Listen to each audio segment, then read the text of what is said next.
Ceremoniously we heated the alcoholic rice drink, and the more we drank, the denser our silence became. Ijo seemed more Japanese than ever to me. His slanted eyes regarded me with a reptilian intensity. I do not know whether it was real or the effect of the alcohol, but suddenly I felt that his mind was a predatory animal trying to get inside my brain. I shook my head violently. "Stop reading my mind," I cried. Ijo leaned over on his back, lifted his legs in the air, and emitted a fart so stupendous that the paper walls shook. Then he took the secret book and began reading. A long time ago, the Magus Daiji traveled from India to the capital of China. He claimed to have the rare power of reading minds. The Emperor Deso commanded his old teacher, Echu, to test the monk's claims. When Echu stood before the foreigner, the latter bowed and took a step to the right. Echu said to the Magus, "If you have the power to read minds, tell me where I am now." Daiji replied, "You, the master of a nation, how can you go to the western river to watch a boat race? Tell me where I am now." Echu said a second time, "You, the master of a nation, how can you remain on the Tenshin Bridge watching monkeys perform their antics?" A third time Echu said, "And now, tell me where I am." After a long pause, the Magus was unable to respond. Echu cried, "You poor fox, what has become of your ability to read minds?" Daiji gave no answer. Then Echu returned to the emperor. "Your Majesty, do not let yourself be fooled by foreigners." Ijo closed the book. "Now you answer. Where was the master?" The sake fumes dissipated quickly from my brain. I felt a wave of cold move through my body. Ijo had taken me by surprise. Myriad explanations swarmed in my mind, deliberately exaggerating my drunkenness. I rambled, haltingly, discovering what I thought as I heard my own words. "I see a vast palace, fine silk clothes, servants, concubines, priests, lavish banquets, sublime musicians, fierce warriors, and the imposing figure of the emperor, a great statesman, the most powerful of men, yet the great representative who is capable of making and unmaking the world is behaving as a child before his master. What can a sage teach a person who has everything?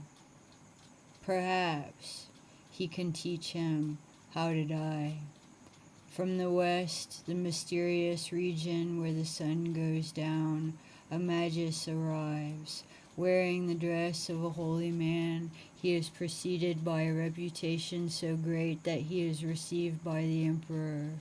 What does this man want? Clearly, he desires to impress the emperor with his gift for reading minds, thereby fascinating him and replacing the old counselor. Thanks to his shrewdness that has brought him so much power, the emperor sees through the bold plan of the Magus. His ability to read minds says nothing about his moral qualities, so he decides to have Ichu, his spiritual teacher, test him.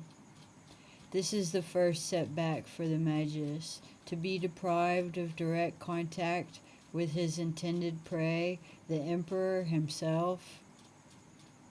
Instead, he finds himself before the wisest mind in the country. When the Magus faces Ichu, he bows to the teacher. The gesture might be sincere, but at the same time, he steps to the right, thereby showing his hypocrisy by refusing to face him fully. Like every Zen master, Echu has meditated for most of his life. He has reduced his needs to a minimum, calmed his passions, filled his heart with peace, ceased to identify himself with his thoughts. He knows that words are not what they designate. He is free of personal mind, for the universal spirit is manifest in him. Possessing nothing, he knows how to be truly responsible and therefore a true servant to the Emperor, and through the Emperor to the nation, and through the nation to all humanity. His mission will be fulfilled only when all living beings attain supreme consciousness. In order to unmask this wily monk who thinks he is wise, but whose talent consists only of capturing illusory images by conferring certainty upon them, the sage creates the image of a river with himself watching monkeys. Their antics symbolize those of human beings. The ordinary man is a mere imitator. Like a predator, he seizes others' ideas for himself constantly without having really lived them. Thus, the sage places a mirror before the Magus, who expresses surprise that such an important person would amuse himself watching monkeys. In reality, however, it is Echu who is observing the monkey-like nature of the supposedly omniscient mind of Daiji. The Magus is unaware of this and feels certain he has already won with the second test. He thinks he has the old man's number, and in his vanity, he is already anticipating the prospect of replacing him and gaining power over the Emperor. But then Echu shifts into consciousness of the real. He empties his mind of all thoughts, images, words, feelings, desires, and needs. He does not go anywhere.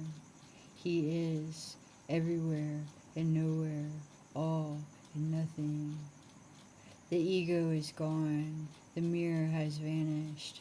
Confounded, the Magus can find no reflection to seize upon, and he flails and grasps in an empty space. He is unable to read any individual mind that does not exist.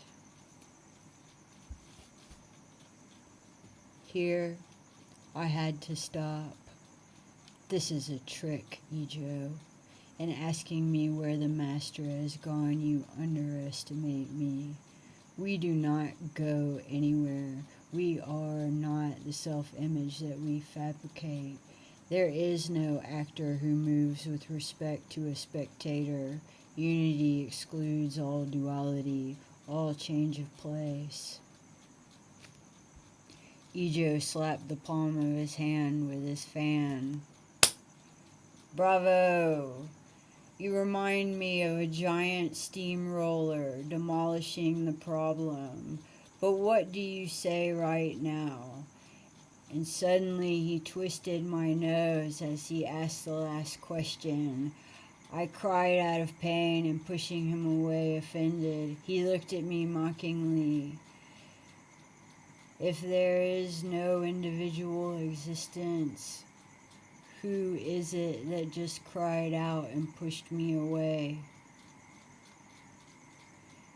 He must have known that I had not yet attained a level that would enable me to answer this question, for he did not wait for my reply. The first point in your long explanation with all those details, you adopted a position of master yourself and spoke to me as to a student. There's a good illustration of vanity. The second point is that you fell into the trap of idealizing the counselor. You described him as a perfect master who is able to nullify the magus's powers. In our little book, when the disciple is asked where the master is, he exclaims, "What a pathetic incompetent!" After this, there follows a commentary that may well puzzle you. When Echu was twice discovered by Daiji, he was totally overcome by hatred. In your version, you made the mistake of supposing that the magus was able to read the thoughts that the counselor deliberately allowed him to read in order to expose him. Yet, the commentary suggests that in the first two questions, Echu was possessed by his role of mentor to the emperor. He was not truly himself and was instead identified by his official role of testing Daiji's claims. The first reply came as a surprise and a blow to his pride. He was offended, which enabled Daiji to humiliate him a second time. Only with the third reply did he perceive his error. He then let go of his identification with his role and his desire to please the emperor, abandoning all his official self-importance to become simply Echu again.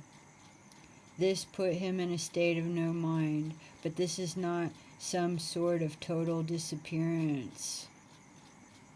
Instead, it is a detachment from past and future to enable him to be only in the mind of the present moment. If it is warm, it is warm. If it is cold, it is cold. The mind does not create any problem beyond the here and now. It responds with absolute immediacy. This does not exclude any sensation of discomfort due to heat or cold, but the mind does not linger on such sensations any longer than the sensation lasts. Do you understand?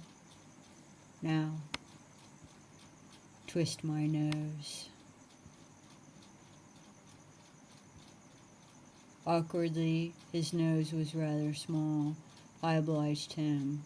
He yelped with pain and jumped back. Then he grinned without the slightest reproach. When I feel pain, my mind knows pain. When the pain ends, there is no more pain in my mind. Echu was insulted by the student because he insulted the magus. In calling him a poor fox, he fell back into his official role, attempting to deny Daiji's powers. Once more, he was overcome by hatred. What a pathetic incompetent. We should be grateful to those who put us in an embarrassing situation that exposes our weaknesses, for it offers an opportunity to come closer to who we really are. Now, tell me very quickly, what is the foremost weakness? Like all of Ijo's sudden questions that come like a gunshot just at a time when my mind, absorbed by other thoughts, was not expecting it, this one disconcerted me. I had the sensation of falling from a dreamlike summit toward the hard ground of reality. Before me, I saw several levels of weaknesses: moral, physical, sexual, emotional, An avalanche of obstacles seemed to descend upon me, and I felt a weakness in my very essence. Who can claim to be strong when confronted with the inevitability of death? In a tiny voice I answered, my greatest weakness is being born.